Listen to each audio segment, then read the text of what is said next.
I am so glad to make another vlog with, with the sunshine up there. Dahil in almost a week, puro doom and gloom. Humidity ang panahon po natin. Okay, come on, let's have this topic. Dito po, diretso po tayo.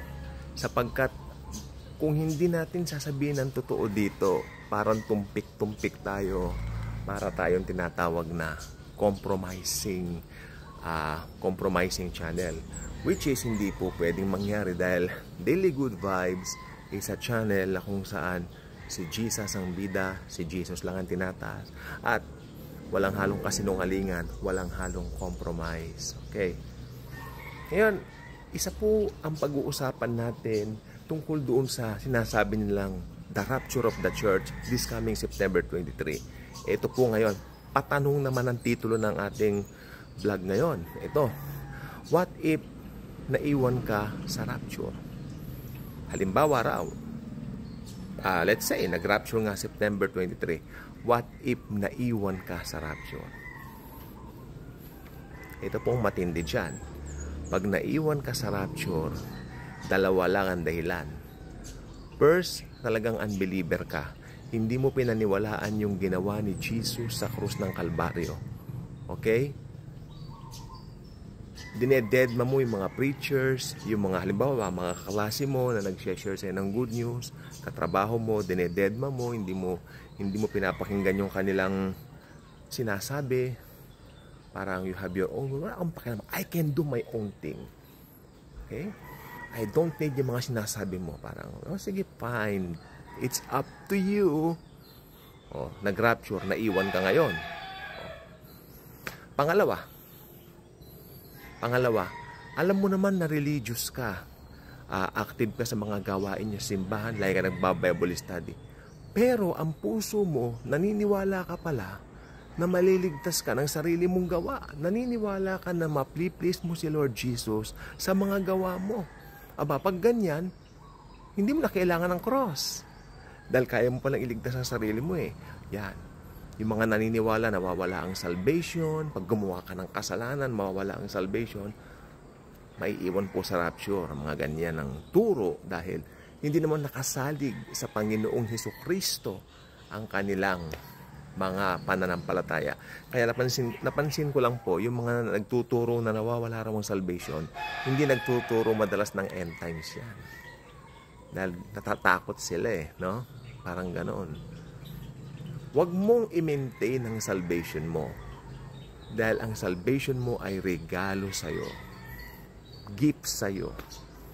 Sabi ko nga po sa inyo, one of our vlogs dati, nabanggit ko na po na, may isa pong 70-year-old na may edad na pong babae. Siyempre 70-year-old, parang lola na lang natin yan, parang nanay.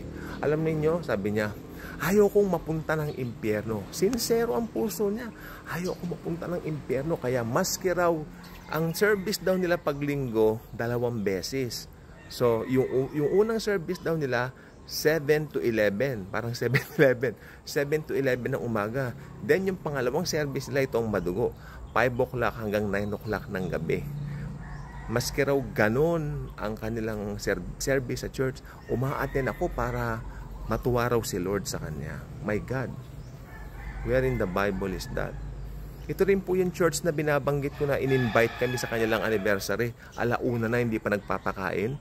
Kung hindi pa ako sumenyas doon kay doon sa nag-invite sa akin, hindi magpapakain. At saka hindi naman kami aalis doon, hindi kumakain, no? Pinagtiyagaan namin pakinggan yung mga preaching na by works, tapos hindi kami pakakainin. Hindi mo kapapayag noon.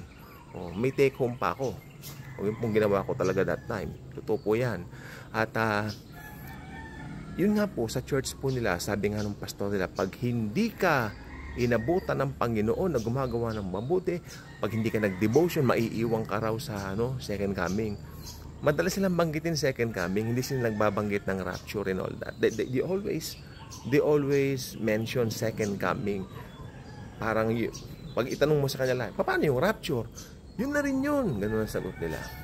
Again, itong may edad na itong babaeng, itong matandang ito ay malapit din po sa amin dahil nung may business kami dati, sumali po siya. At very willing naman po siya. Mabait po talaga.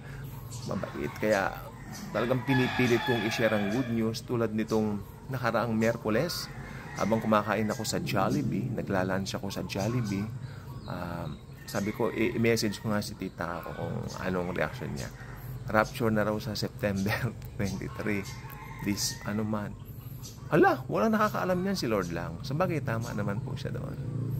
At least ang puso at talagang nandoon po talaga. Pero yung talagang sinasabi mo na kailangan bantayan mo ang ugali mo, bantayan mo ang ganyan. No. Actually, maiiwan ka sa rapture kapag ka ganun. O mabalik po tayo sa September 23rd. Pag nag-rapture sa September 23, di mararapture tayong mga mananampalataya. Simple lang, ganun. Pag hindi naman nangyari, di fine. Patuloy ang buhay. Okay? Ako hindi ko hinahatulan yung mga, ito po sa totoo lang po, yung mga nagseset ng dates, hanga po ako sa kanila kasi talagang they're willing to anong tawag dito? They are willing to learn. Talagang bilib ako sa kanila. Ngayon, yung tulad ko naman na hindi nagseset ng date, no one knows the hour, yun ang faith ko. Pero, hindi ko kinokondemn yung mga, hindi ko sinasabi na, yung parang nagmamalinis ka, hindi ako kasali ng mga yan. Hindi, okay lang. Ako, sumasali rin ako sa kanila. Nakikipagkwentuhan ako sa kanila. Bilib nga ako sa kanila kasi talagang they're waiting for the Lord. Walang masama doon. Kahit anong views mo, kailangan ng Kristiyano may sariling views. Kaya yan ang hirap pag meron kang parang mother church. Parang kung ano yung view ng church ninyo, doon ka na rin. Alam ko pong sinasabi ko. Kasi yung isang kaibigan ko na umalis doon sa mother church namin dati, pinanggalingan namin na church. Pampihira, yung mga gusto kong i-preach, hindi ko ma-preach dahil yan, gusto ni pastor itong i-preach ko. Hindi po pwede yun. Bawat isa po sa atin may revelation. Kaya maski magkakapatid tayo sa pananampalataya kay Hesukristo, merong iba't iba tayong views. Wag lang natin gagalawin yung main views. Ano yon? Salvation by faith, the divinity of the Lord Jesus Christ, and the Trinity. Importante po sa atin, naniniwala tayo sa tatlong major doctrines na yan. At hindi tayo nagkakatalo-talo sa major doctrines na yan. Pero yung mga maliit na doctrine, minor doctrine sa rapture, ano ba ang rapture, post-trib ba, mid-trib, whatsoever, trib na yan, no? Ayos lang yun, no? Kung ikaw, naniniwala ka sa ganon, ang feeling mo, magra-rapture September 23, and then, ipagsigawan mo, that's your faith, it's your karapatan, it's your right. Kung hindi naniniwala sa iba, ano naman ngayon? Pero ako, ang stand ko po talaga, no one knows, di ba? Yun po talaga ang nasa pero believe po ako dun sa mga, ang tawag dito, yung mga nagkakalculate. Believe na believe ako sa kanila. Talagang makikita mo yung sincerity nila. Makita mo sa mga YouTube channel po nila. Yan, ganyan natin yan. Na talagang sincero po sila. And saludo po ako sa inyo. I salute you. If you're American, hi, I salute you. Come on. Give me a visa. Come on. Hanga po ko sa kanila. Kasi ang pananampalataya nila malakas. May nakausap po ako talagang sabi niya, yung no one knows the hour, feel na feel niya yung no one knows the hour, ano yun, kumbaga, idiom yun. Oh yes, idiom yun, yes, walang problema sa akin yun. Hindi ako nakikipag maganda yung wala kang kaaway, di ba? Nasa circle tayo ng Christianity. Okay, huwag kang mahiya kung ano yung view mo, sabihin mo kung ano yung view mo.